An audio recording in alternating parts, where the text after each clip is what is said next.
aujourd'hui je vous reviens avec une nouvelle vidéo. Et aujourd'hui j'avais envie de vous parler de toutes sortes de sujets mélangés en une seule vidéo. Ça va être assez intense aujourd'hui. Dans le fond, ce qui m'a vraiment motivée à parler de sujets tabous avec vous, c'est que moi quand j'étais plus jeune, ok, j'avais pas YouTube. Fait que quand j'avais des questions, des peurs ou des hésitations sur quelque chose, j'avais pas d'autre choix que d'en parler avec ma grande sœur qui, dans ce temps-là, elle m'agaçait tout le temps, fait qu'on était aucunement proches, ou bien mes parents. Puis on s'entend que tes parents, même moi qui est quand même très proche de mes parents, surtout de ma mère, je dirais que il y a certains sujets, quand j'étais plus jeune, que j'étais quand même pas trop à l'aise de parler avec elle, puis que j'étais juste comme, hey, finalement, je vais garder mes questions pour moi parce que avoir le fameux talk de sexualité avec tes parents, on s'entend-tu que c'est malaisant, anti-pépère, fait que j'étais pas down, j'étais juste pas down. J'aurais aimé ça quand j'étais jeune, justement, d'avoir des personnalités publiques qui sont là dans leur écran, puis qui créent un lien avec moi, puis qui m'auraient juste dit, Noémie, pas de stress, tes questions, tes peurs, je vais t'aider, je vais te parler de mes expériences, puis je vais laisser parler toute la communauté qu'on est ensemble de cette expérience-là pour pouvoir un peu te guider à travers ça, parce que veux pas, même si dans la vie, il y a des trucs que malgré les conseils et tout ça, faut s'écouter nous-mêmes, il y a quand même des conseils qui peuvent vraiment nous être utiles. Mon chum a allumé, c'était très comique. Donc c'est pour ça qu'aujourd'hui j'avais envie de vous parler de quelques petits sujets qui reviennent souvent dans mes questions tabous que vous m'envoyez dans le fond, sur des sujets que vous êtes un petit peu plus gênés de parler avec votre entourage. Mais avant de continuer, si vous êtes nouveau sur ma chaîne ou si vous êtes juste quelqu'un qui vient me stalker de temps en temps mais qui n'est pas abonné à ma chaîne, je vous invite fortement à vous abonner à ma chaîne puis à cliquer sur la petite cloche de notification parce que bon, vous savez, ces temps-ci, il y a comme plein de problèmes avec YouTube, puis les désabonnements, puis les abonnements, puis les ci, puis les ça. Donc si vous voulez rien manquer de mes publications que je fais une fois par semaine sur ma chaîne principale, je vous invite vraiment à vous abonner puis à recevoir les notifications pour être sûr de voir ma petite face de temps en temps quand je publie des trucs. C'était le moment de publicité. Maintenant, place au vrai sujet. Le premier sujet qui revient vraiment le plus souvent dans ma boîte de messages privés, c'est la première fois, la fameuse première fois. Ouais, la sexualité, c'est quelque chose qui rend vraiment tout le monde curieux, qui crée beaucoup de peur chez les gens, beaucoup de questionnements, c'est très mystérieux tout ça parce que c'est quelque chose que personne parle, que tout le monde garde pour eux, on dirait. Fait que tout le monde le fait. Tout le monde sait c'est quoi, tout le monde aime secrètement ça, mais personne n'en parle ensemble parce que c'est juste que... Pourtant, c'est juste quelque chose de tellement naturel qu'on devrait pas se cacher d'aimer ou de pas aimer. Je veux dire, c'est comme... En tout cas, comment savoir si on est prêt pour notre première fois? Comment ça se passe une première fois? Comment rendre ma première fois bien? Comment savoir quand faire ma première fois? Bref, tellement de questions par rapport à ça, puis... Tout d'abord, je tiens à vous dire que une première fois, c'est jamais comme dans les films, ok? Donc les filles, il y a beaucoup de filles qui se mettent ces attentes-là, des films romantiques. Ça va pas être pareil comme dans le film avec des bougies, puis de la musique, puis le moment super sensuel et romantique et tout ça. Ça se peut que ça ressemble à ça, mais faut que tu vois aussi qu'il y a d'autres options. Puis les gars, eux, ils se fient pas vraiment aux films romantiques, ils se fient plus aux autres films. Faut que vous vous attendez à ce que ça soit pas pareil à ça non plus. Ça reste que c'est des films, c'est des acteurs, puis c'est des situations vraiment imaginées puis perfectionnées pour en faire un film parfait. Ça, je tiens à vous le dire parce que moi, je pensais comme ça. Tu sais, moi, ma première fois, je l'imaginais vraiment avec... si vous voulez savoir, moi, j'ai gardé de très beaux souvenirs de ma première fois parce que j'ai fait ça avec la bonne personne. À un bon moment où est-ce que je me sentais vraiment psychologiquement prête puis j'étais juste comme... Let's go, fille, je pense qu'on est prête. Mais quand même, c'était pas pareil comme dans le film. Il n'y avait pas de la musique en background, puis c'est ça. Pour savoir si on est prête, je pense que c'est justement qu'on se pose plus la question si on est prête. Je suis aucunement une sexologue, vraiment pas une experte. Je vous parle vraiment juste de mes expériences personnelles à moi. Puis je pige un peu aussi des expériences que j'ai entendues des autres, de mes connaissances puis de mes proches. je pense que pour vraiment être sûr qu'on est prêt, faut justement écouter notre voix dans notre tête. Puis si notre voix dans notre tête est comme pas sûre, puis elle est juste comme je pense que c'est un signe que soit t'es pas prête, ou soit que c'est un moment que tu vas juste vraiment vivre tranquillement, lentement, puis il y a tellement pas de stress avec ça. Je veux dire, en 2007, les jeunes ils veulent tellement tout faire vite. C'est comme je veux ça maintenant, puis il y a pas de retour en arrière. C'est tout se passe là, puis let's go, c'est fini. On est vraiment une génération comme ça qui veulent vraiment vite rentrer dans les choses. Vite rentrer dans les choses, ça sonne comme bizarre dans le contexte, mais vous comprenez qu'est-ce que je veux dire. Il n'y a pas de stress, il n'y a aucun problème, puis il devrait pas en avoir. Fait que si jamais la personne avec qui tu veux faire ça te laisse savoir que c'est un problème d'attendre, puis te laisse savoir que c'est pas correct de le faire lentement, qu'il faut faire ça vite, puis maintenant, je pense que c'est un bon signe qui te dit que c'est pas la bonne personne, puis que cette personne-là mérite juste pas de vivre ce premier moment-là avec toi, comme trouve-toi quelqu'un d'autre. Cette personne-là devrait pas t'enlever ce moment-là qui doit être pas super merveilleux et pas parfait, mais au moins un moment que tu vas avoir des souvenirs quand même assez agréables à repenser.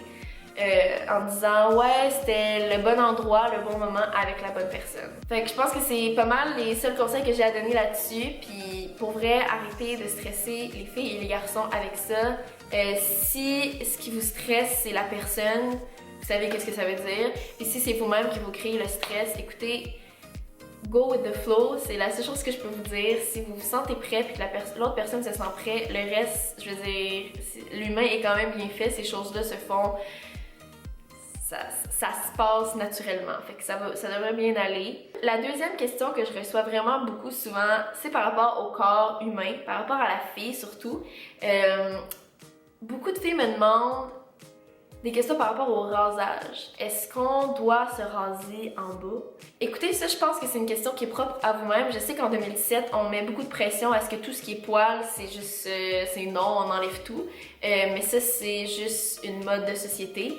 Il y a personne qui vous oblige à le suivre, puis il y a personne qui vous oblige à vous soumettre à cette demande de la société-là qui vous dit qu'en bas, il faut que ça soit comme une petite fesse de bébé. Je pense que c'est une question de confort, puis ça reste un choix personnel. Moi, tout ce que j'ai à dire là-dessus, c'est que c'est ton corps, c'est ton choix, puis ça, je pense que les filles et même les garçons oublient trop souvent ça et pensent que leur corps, c'est un objet de la société, puis que c'est la société qui devrait les guider à travers leurs choix. T'sais, c'est une chose de demander des conseils puis de t'orienter vers tes choix grâce aux conseils que tu as entendus, mais c'est une autre chose de t'obliger à faire ça parce que c'est ce que la société dit de faire puis c'est ce que tout le monde fait. Si pour toi, ça te dérange pas d'avoir du poil là puis que t'es super confortable puis que t'es super à l'aise puis que, je veux dire, pour toi c'est ça, ben tant mieux. L'autre question qui revient souvent, c'est le premier chum ou la première blonde. À quel âge faut avoir ça? Est-ce que c'est grave si on en a pas encore? C'est-tu important d'avoir ça? C'est-tu essentiel d'avoir ça? Je pense comme si c'était une table, genre. Mais écoutez, je suis pas la meilleure exemple pour vous parler de ça parce que moi, comme vous le savez, si vous me suivez depuis longtemps, je suis tombée amoureuse de Guillaume à 15 ans. On a sorti ensemble. Non.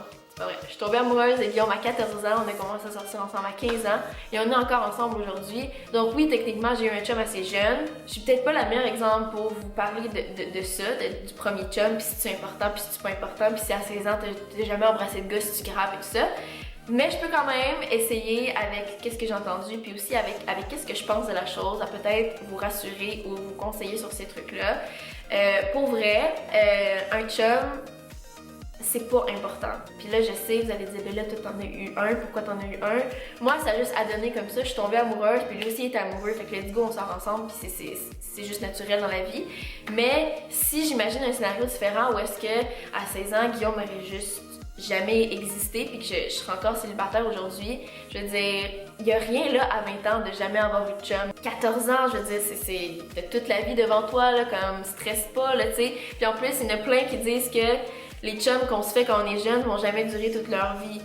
Encore une fois, moi je suis pas nécessairement d'accord avec ça parce que, you know, mais ça peut peut-être te rassurer à te dire que c'est tellement pas important, que ça va peut-être juste être un petit chum et que ça va peut-être pas être une vraie histoire d'amour, comme ça se peut que ce soit une vraie histoire d'amour aussi, là, je veux dire, chacun son histoire, mais c'est pas important d'avoir un chum. Il y a tellement de choses plus importantes qu'avoir un chum. Puis honnêtement, moi, le côté essentiel de Guillaume que j'ai eu dans ma vie, pour vrai, je vous dirais que c'est plus le côté meilleur ami que Guillaume m'a apporté. Dans le sens que si j'avais pas eu de chum, ça aurait pas été grave, mais ça m'aurait pris ce côté-là que Guillaume m'amenait, qui était beaucoup de complicité, beaucoup d'amour, beaucoup de support. Mais ça, un ami peut autant te le donner. Fait que c'est plus ce truc-là. Puis ça, c'est une grosse affaire, là. Puis honnêtement, je trouve ça ironique que j'en parle parce que moi-même, j'encourage indirectement ça. Mais c'est le fait que sur les réseaux sociaux, les gens partagent tellement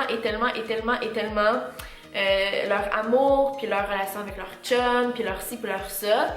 Puis je fais la même chose, vous le savez, qu'on dirait que les jeunes qui look up to ces gens-là, comme par exemple moi, mes plus jeunes abonnés, je rejoins, qui me suivent, puis qui me voient avec mon chum, puis qui me voient mettre des photos où est-ce qu'on a l'air heureux, puis parfait, puis comme si avoir un chum c'était la vie. Ben, veux pas, ça leur met une pression à dire comme hey, moi j'ai pas de chum, j'ai pas ça, c'est que tu sais. Mais ça, je pense que c'est juste une question de se comme recentrer, puis juste se faire comme ok. Oui, eux ils ont ça, oui, eux ils ont ça, mais c'est pas essentiel à la vie. Tu sais, c'est pas comme avoir une famille, avoir un chum, là. C'est pas quelque chose que t'as besoin si jeune, là. C'est sûr que dans la vie, je vous souhaite de trouver l'amour, puis je vous souhaite de vivre une histoire d'amour incroyable et tout ça, mais t'es pas obligé de vivre à 14 ans, à 16 ans ou à 20 ans. Ça c'est des trucs qui viennent avec le temps. Pour de vrai, il y a rien de gênant à avoir pas encore embrassé de gars à 16 ans ou à 20 ans. Ou à 24 ans, ok? Honnêtement, si vous voulez mon très humble opinion là-dessus, faut pas sauter sur n'importe qui puis sur n'importe quoi juste pour dire qu'on a embrassé un gars puis qu'on a...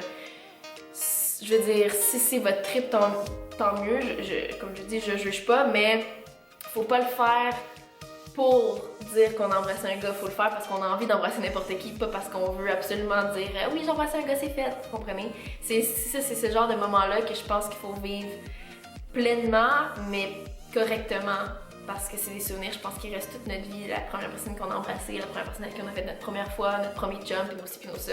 Donc, c'est ça le sujet pour aujourd'hui dans cette vidéo-là. Je suis vraiment là avec ceux qui revenaient le plus souvent, puis je sais qu'après cette vidéo-là, il va y en avoir d'autres qui vont revenir parce que ça va comme vous encourager à me donner des idées. Donc, n'hésitez vraiment pas, ça me fera plaisir de lire vos suggestions du sujet. Fait que j'espère que ça l'a aidé quelques personnes qui se posaient des questions ou il y avait des peurs par rapport à ces sujets-là. Fait que j'espère que vous avez apprécié, puis c'est tout là. Donc on se revoit dans une prochaine vidéo.